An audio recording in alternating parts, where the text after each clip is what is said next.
ఈ రోజు పొద్దున సీరియల్లో ఏం జరిగిందో తెలుసుకుందామా. ఇక నెక్స్ట్ వచ్చేసి మహా వాళ్ళకి ఫస్ట్ నైట్ కి రెడీ చేస్తా ఉంటారు వాళ్ళు, చక్రి వాళ్ళ అన్న వాళ్ళు. ఇతనైతే చక్రి అయితే లోపలికి వెళ్ళేసి వామ్మో ఏంది ఇదంతా రెడీ చేశారు, ఆమెకు కానీ తెలిసిందంటే చేప పట్టుకొని కొడుతుంది అనేసి కలగనేసి, వామ్మో చేప కడుతూ కొడుతుంది నా మెడ చుట్టేస్తుంది చెప్పి అనేసి వద్దన్నా వద్దు, ఇది ఎవరు ఇది రెడీ చేసింది వద్దు, ఎందుకు అంటే మేము ఆ ఇంట్లో నుంచి వచ్చేసి తప్పించుకొని వాళ్ళ నానేమో నన్ను కొట్టడానికి వచ్చాడు, వాళ్ళేమో ఇలా చేశారు, అందువల్ల వద్దు ఇదంతా. తనైతే బాధపడతా ఉంటుంది, ఇప్పుడంతా ఏమి వద్దు, తనకి తెలిసే లోపల ఇదంతా తీసేద్దామని చెప్పేసి ఇంకా మల్లెపూలు అన్ని తీసేస్తారనమాట. ఇంకా మహా అయితే లోపలికి వస్తుంది.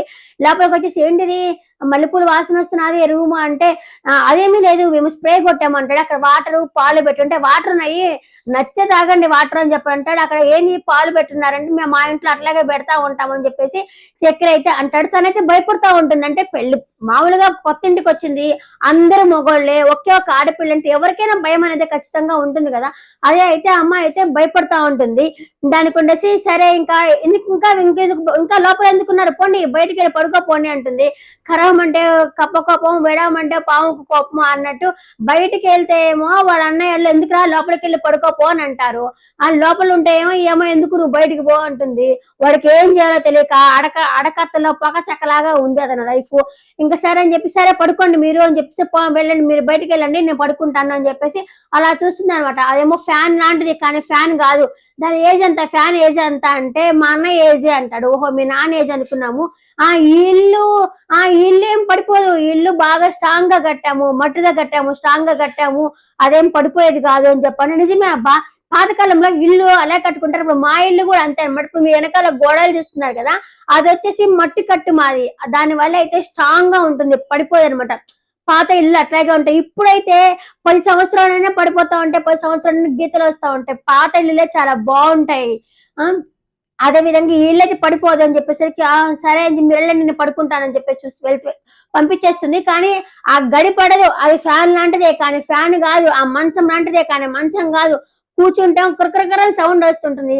పాప ఆ పిల్ల అంత ఆస్తిలో పెరిగిన పిల్ల కదా, ప్రతి ఒక్కదానికి భయపడతా ఉంటుంది. ఇంకా చక్రి వచ్చేసి ఇంకా పడుకొని నిద్రపోతుంటే చక్రి వస్తాడు. చక్రి వచ్చేసి ఇక్కడ పడుకోవడానికి వస్తే ఇదిగో నువ్వేమి ఇక్కడ ఉండవలేదు పో ఇక్కడి నుంచి అని చెప్పేసి అనేసరికి నేను ఇక్కడే పడుకుంటాను అంటే, ఎందుకంటే వద్దు తన బాధపడుతుంది అని చెప్పి తన ఫ్లాష్ బ్యాక్ చెప్తామంట. ఫ్లాష్ బ్యాక్ మీన్స్ ఎలా పరిచయం అయింది, ఏం జరిగింది, ఎలా జరిగింది అన్ని ఒక సినిమా రేంజ్ లో కల్పించి మరీ చెప్తాడనమాట. వాళ్ళకి ఇతనికి చక్కెరకి అబద్ధాలు చెప్పడం అలవాటు కదా. ఇంకా వాళ్ళ అన్నయ్య వాళ్ళు ఓహో అవునా అంటే అని చెప్పి చెప్తా ఉంటాడు. ఇంకా కన్నా కూడా అబ్బా పెళ్ళంటూ చేసుకుంటే నీలాగా చేసుకోవాలన్నా, ఇలా చేసుకోవాలనేసరికి ఎవరైనా చేసుకోవాలి, చిన్నపిల్లల గుండని చెప్పి దెబ్బ బాతారు. ఇంకా ఆ తర్వాత లోపలికి వస్తే ఇంకా మహా లైట్ లాగా ఉంటుంది అనమాట. మహా అటు ఇటు తిరుగుతూ ఉంటుంది, ఎందుకంటే ఆ గడి అనేది పడదనమాట.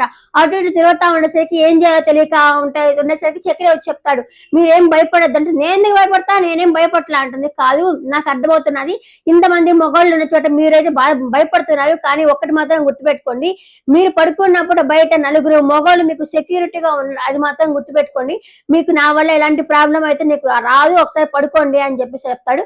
ఇంకా సరే అని చెప్పి పడుకోవడానికి రెడీ అవుతున్నప్పుడు వాళ్ళ నాన్న మహా అని పిలిచినట్టయితే వినిపిస్తుంది అనమాట. అంత లేచేసరికి వాళ్ళ నాన్న పో నువ్వేంది ఆ డ్రైవర్ తో పసుపు కొమ్ము కొట్టించుకున్నావు కదా అని చెప్పి ఆ మాటలన్నీ దానికి గుర్తయితే వస్తా ఉంటాయి. నిద్ర పట్టదు, అయినా సరే కళ్ళు మూసుకొని నిద్రపోలేదు, అది ఒళ్ళంతా అలిసిపోయి ఉంటుంది కదా, పాప జర్నీ చేస్తూనే ఉన్నారు కదా, దాని వల్ల అయితే అలా పడుకోవడం ట్రై చేస్తుంది అనమాట. ఇంక మనకి నెక్స్ట్ ఎపిసోడ్ లో వచ్చేసి వాళ్ళ నాన్నకి బాగలేదు, ఆ విషయం అయితే మనకు చూపిస్తారు. ఈ రోజు అయితే అదేది చెప్పలేదు. ఇంకా మహా చక్రి వాళ్ళ నాన్నతో టీ బొంగు దగ్గర కూర్చో ఉండేసరికి ఇంకా టీ బొంగు దగ్గర వాళ్ళు అడుగుతారనమాట.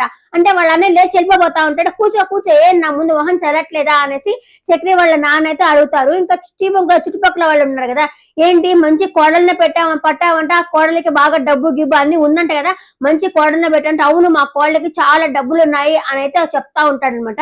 అంతలోపల వాళ్ళ చిన్నానే కదా పెదనాన్న, ఆ పెదనాన్న అంటాడు ఏదో మాయ మాటలు చెప్పి చేసుకుని ఉంటాడులే అని చెప్పేసి వాళ్ళ పెదనాన్న కూడా అంటాడనమాట. అంటే వాళ్ళకి ఏదో ఒకటి ఇప్పుడు ఒకటి ఒక మనిషి ఎదుగుతున్నారన్నా, ఒక మనిషి బాగుపడుతున్నారన్నా పక్కన వాళ్ళు ఓర్చుకోలేరు, ఆ ఓర్చుకోలేక ఏదో ఒక మాట అంటానే ఉంటారనమాట. అది సహజమే, సహజమే, లోకం తీరు అంతే. ఇంకపోతే ఇంకా నెక్స్ట్ ఎపిసోడ్ మళ్ళీ కలుస్తాను. Bye bye.